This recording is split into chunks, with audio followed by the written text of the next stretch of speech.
glad that I am here to speak from my heart, and I hope that after my presentation, at least one person will leave here inspired, and I would evoke a positive change in at least one person.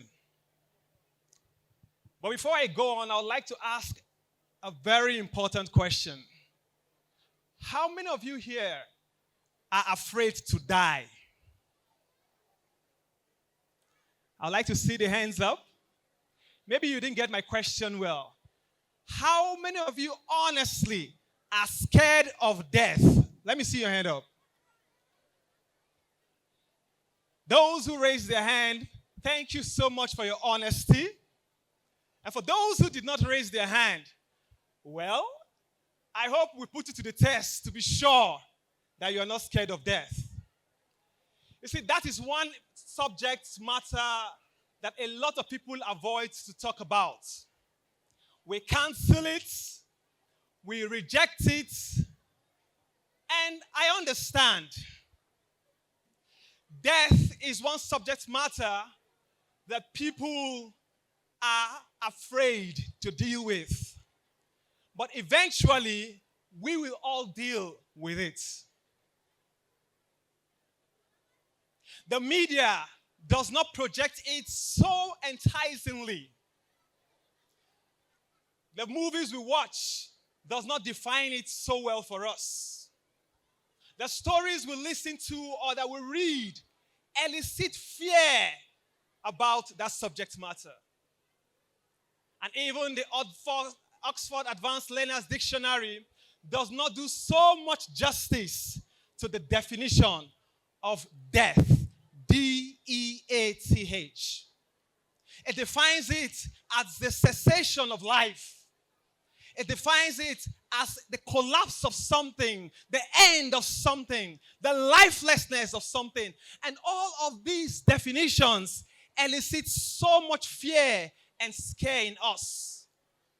Not to talk about the loss of loved ones, the feelings, the pain that comes with that.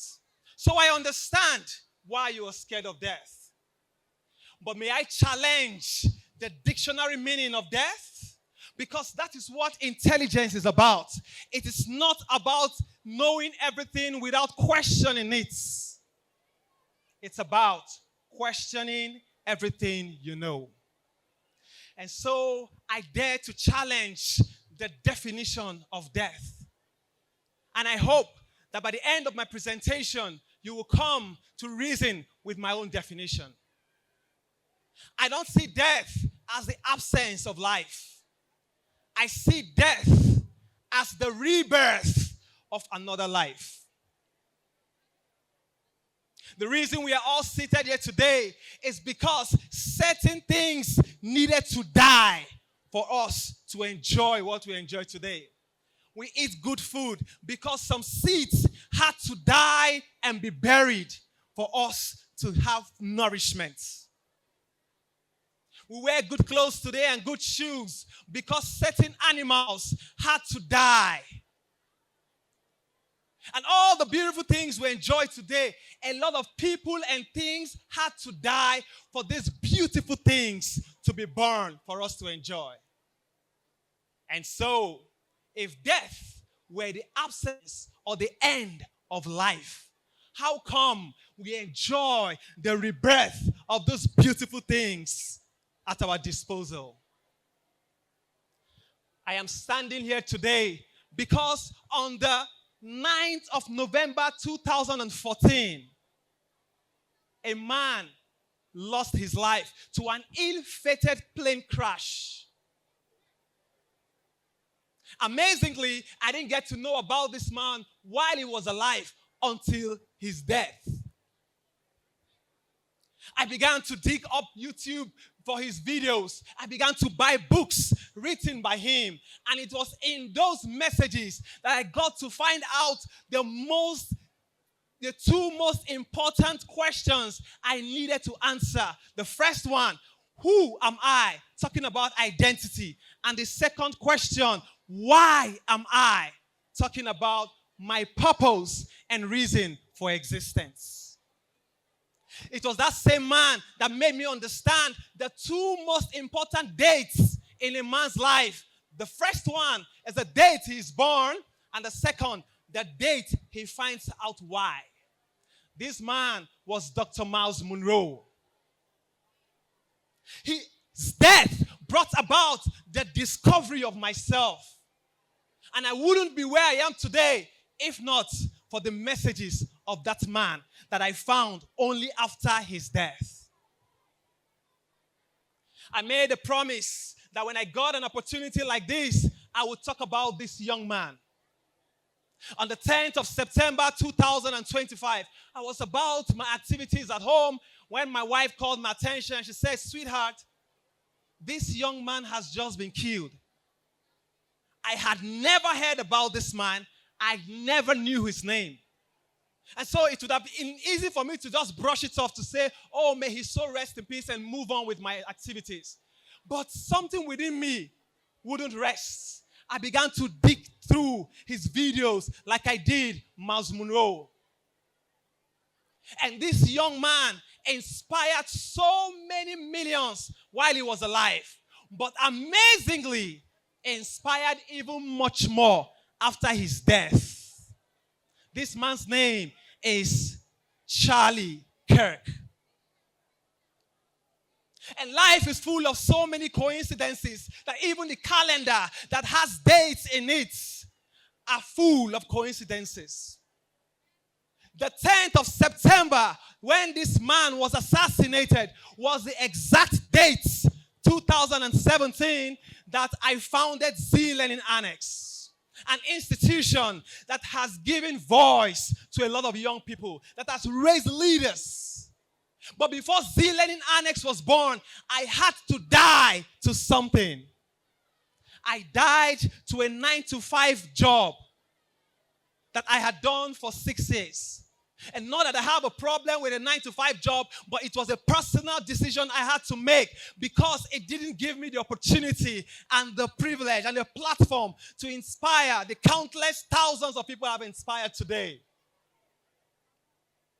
And as if coincidences are not enough, today being the 14th of October that I'm standing on this platform talking about this young man, Charlie Kirk, it was the exact date that he was born. And even though a lot of people may not agree with this young man cannot be mistaken for a person of cowardice. He was a man of courage. He stood up for what he believed in. And today, after his death, a lot of people, young people today, are rising up to speak out against the things that they frown at. Because this young man's death gave birth to courage. For without courage, we cannot even fulfill our dreams. Without courage, we cannot make impact in our world today. Courage. And even though I may not be up to his stage in terms of courage, this young man has just planted a seed in me that has begun to germinate.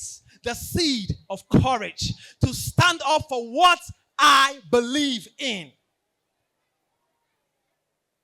And as I think about the word inspire, the word that comes close is the word fire. F-I-R-E. Fire is such a significant force. You may quench fire in your kitchen, but in another person's kitchen, that fire is burning. If the whole of Kano residents decide to not use fire today, somewhere in Lagos, people are using fire. If the whole of Nigeria decides to not use fire for the next 1 month, someone somewhere in Europe, Asia, America is using fire. That tells you that fire may be quenched, but it cannot be killed completely. And that is what I challenge you to be. Fire. What does fire do? Fire brings together ingredients. You bring your salt, your pepper, your spice, your grains together in a pot, And all of these ingredients represent people of different race, religions, and color and orientation.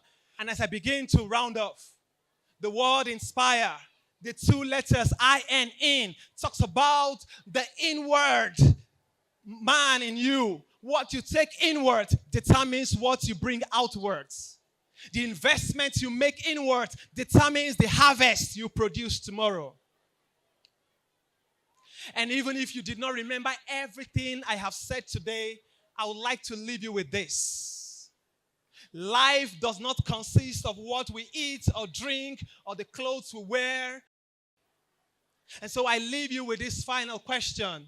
When your bodies leave this earth, would it be said of you that your seed brought about wheat, W-H-E-A-T, that nourishes, that brings about creativity, or that your seed left behind weed, W-E-E-D, that brought about chaos and catastrophe?